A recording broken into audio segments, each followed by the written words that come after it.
There we go. Yes, sorry. No, that's fine. No public comments. Great, thank you. Any additions, modifications to the agenda? Since it's just probably closed session, I'm guessing not. There is one. Oh, there is Open one. item. Okay, what's Open that? session item. Oh, sorry, no, I know. That's item number 3. But no additions. changes. Okay, got it. No changes. All right, with that, item number 4, we'll go into closed sessions to discuss 2 items as agenda items.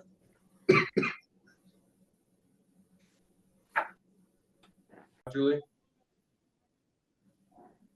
Yep. So there is no reportable action from either of the closed sessions. Moving on to regular business agenda item 6A, the introduction of proposed water rates administrative remedies exhaustion ordinance. That's a mouthful. All right, so you have the draft ordinance in your packet, and district council will discuss the item. Yep.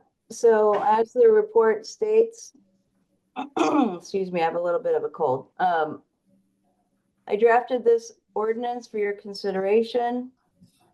If adopted by the board, this ordinance will set procedures for members of the public that they'd be required to follow.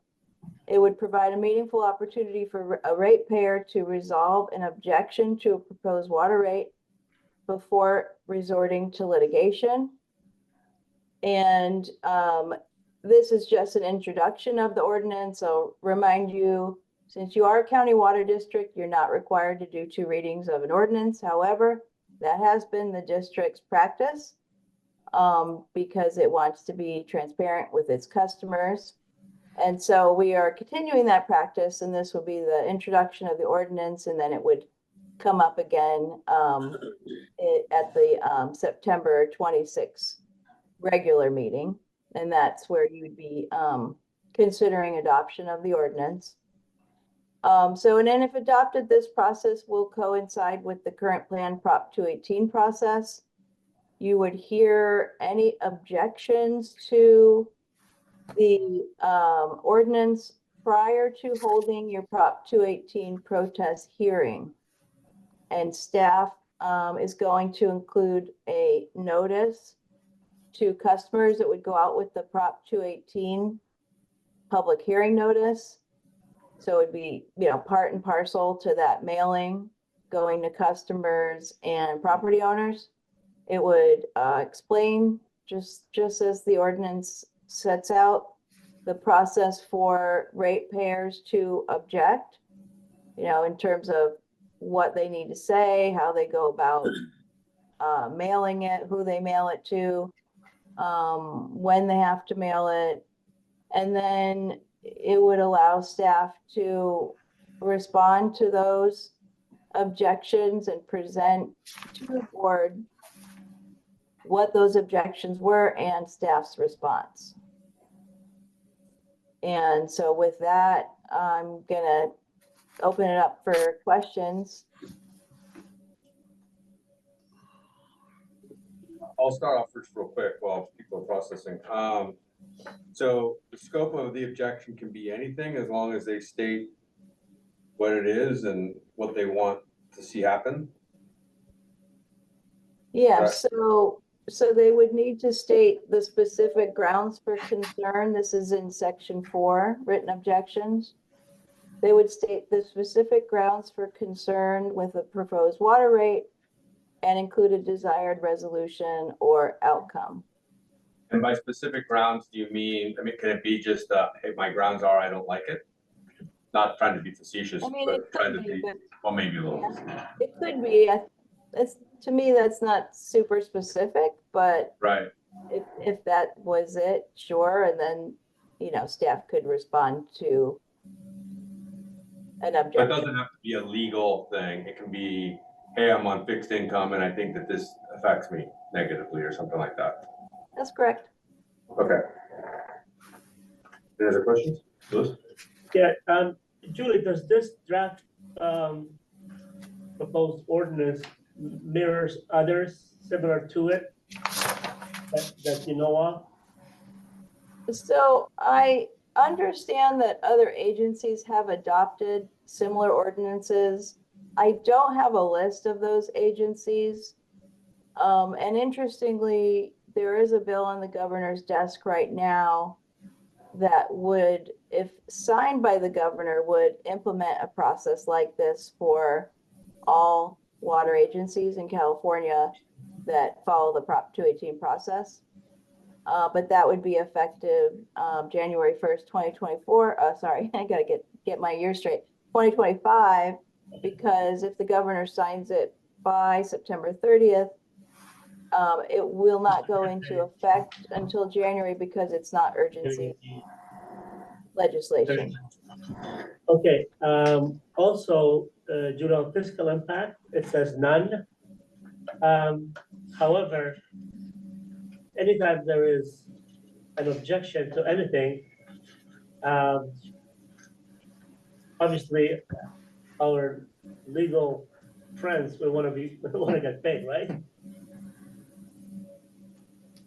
So there could be some potential cost, You're right, hard to quantify, but hard to Yeah. quantify, yeah, unless you get that, so. And whoever challenges this, they don't put a deposit, no. all right. I was trying to be funny. There's always a cost somewhere. Okay.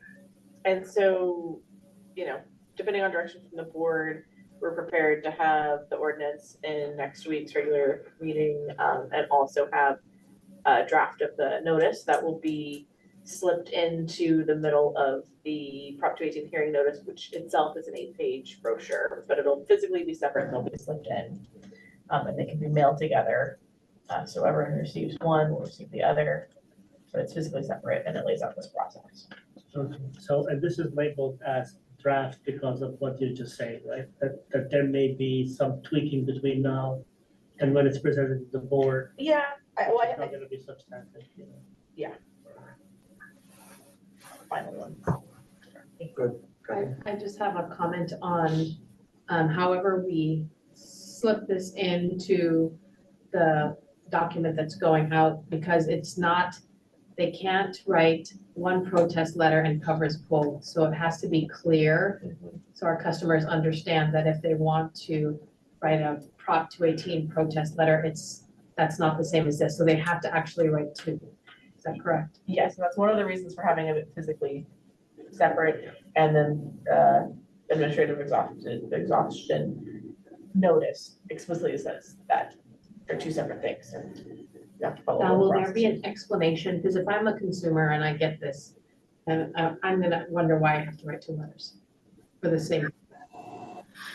Yeah, so we do talk about, we have a draft notice written, and we talk about that, this is a separate process and it's providing an avenue for ratepayers to object and go through and, follow, be able to get a response from staff to address specific objections and things like that. The notice doesn't say anything about, how it benefits the agency, but it does explain, why we're having this separate process and how they would participate in the separate process. Yeah, I just want that clear for our customers so that they're aware. Can I follow up on Yeah. that? Why is that split necessary? Like, I understand Prop 218, they don't need to write out, they could just say, I object, we don't need to respond. But could we choose that any objection fits both? I understand why, for purpose of exhaustion, we need to explain what they need to do. And it's more than what they need to do, the minimum required for Prop 218, but couldn't we view anything that fits that is also Prop 218 objection? Well, the administrative exhaustion process is intended to be more substantive, so that, if somebody later wanted to bring a lawsuit, the agency had an opportunity to respond to substantive arguments and, write and respond in a substantive way. Prop 218, you just can say, I want you to, I protest this. There's really no substantive requirements other than, it has to be in at a certain time, and that counts as a protest. So, Let me, yeah. Let me rephrase it then. Could your administrative exhaustion objection also qualify as a Prop 218 objection?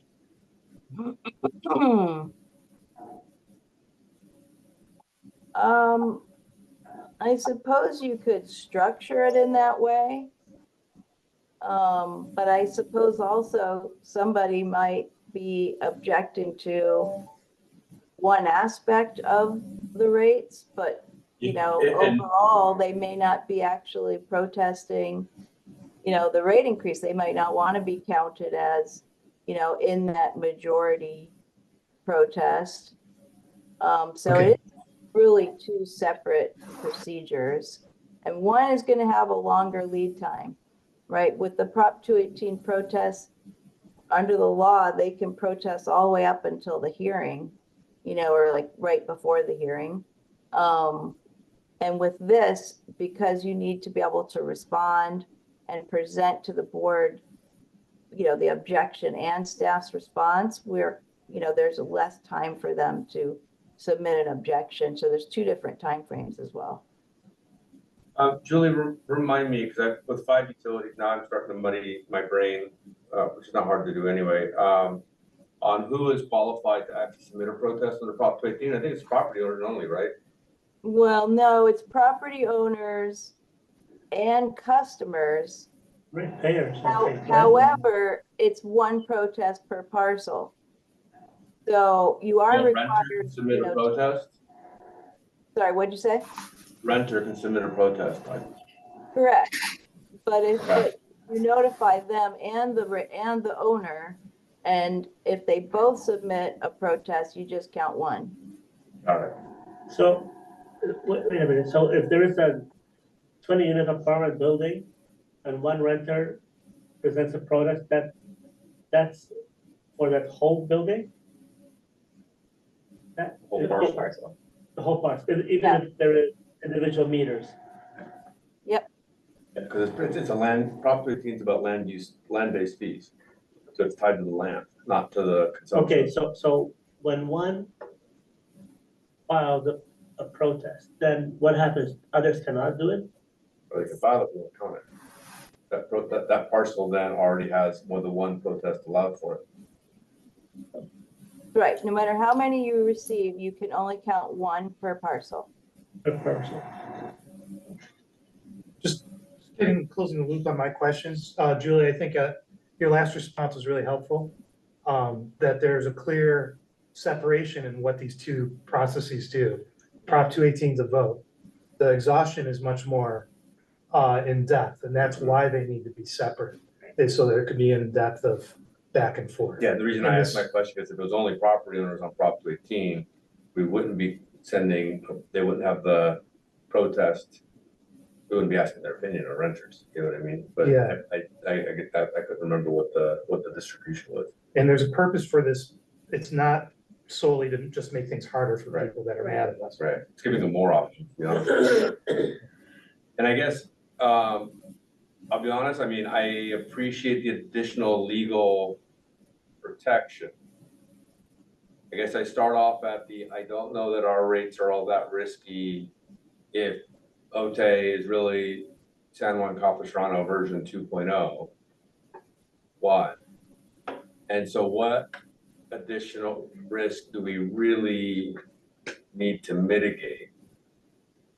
Because it sounds like it was a bad job. We went through this process with that one, like, in other words, their bad job does not make us wrong in what we did. So while if we think we have a strong defense, what we're mitigating here is that we would, we wouldn't go to court because of this process. Because if someone failed to follow the process, we'd created a more robust administrative record, but I can see, to Lewis's point, someone going, I'm gonna object, we're gonna get 15 objections that are all gonna take one-page responses. So we are creating potentially a whole lot more work for fairly little risk mitigation. Yeah, I mean, it's kind of like the lawyers think of worst case scenarios, right? Right. That's this. And then for $100 a meeting, we get to decide the risk equation. Exactly. Although I think last time we did ask staff to respond to the objections, to any substantive response. Substantive ones, yeah, Yeah. I think we did too. So they did have to do, Yeah. they didn't have to, but we chose to undergo that expense anyway. So I guess, that's sort of the question too, is I get the additional process, and it protects us and creates a larger record. The question too is how concerned are we with, that we're in the wrong at any of this? I think if we all thought we were in the wrong, we wouldn't be doing it. And then B, that someone else is also gonna think we're in the wrong, to the point where they're gonna take us to court. Because there are things like peaking and other, tiered rates and that kind of, all those things were in the San Juan Capistrano decision too. And I know Milpitas went to flat rates like right away. And we were all like, that's just ridiculous. You didn't actually read the case, So I mean, and I guess this just applies for this next go round, and then we'll know in September whether or not the governor signs the bill. So we can introduce this, get it adopted, put it out this one time, and then decide we don't like it and rescind it in the future. So, okay.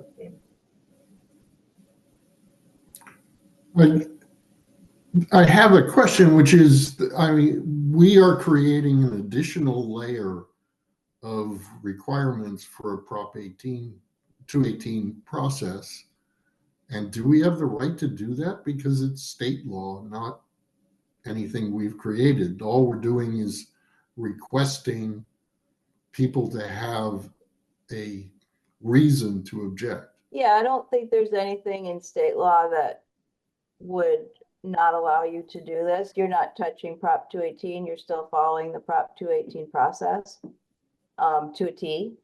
And that process isn't going to change. Not touching Prop 218. Instead, you're saying we have this administrative process, and there's plenty of administrative exhaustion remedies, that agencies adopt, not related to water rates, to other things that you don't need to worry about. But as long as you're not touching state law, you can do that. And we're not changing anything about Prop 218 by adopting this. Okay. All right, so I guess this is for us to consider, and then we will vote on it at the next meeting. Any other questions? Kirk, you good? Yeah, I didn't go through it in enough detail to say I got everything, but I don't know whether there's going to be tweaks. Well, you'll have before another bite at the the apple next in a meeting. week, so. Right. So from a staff, what's gonna happen Okay. between now and the meeting? We'll include this in the agenda. We'll have the, draft notice that would be published ready for you to review. We'll have a couple days we can make changes if there's. But, when we review. Oh, the ordinance, no, I mean, it's gonna have number at the Correct. top, 128. No, I mean, but when I review it from a Yeah. ratepayer standpoint, how Not does it really make good. sense to me? What could people think about it? But from your end of it, if the legalities, have to be taken care of, and that stuff has to be in place, obviously. Yeah.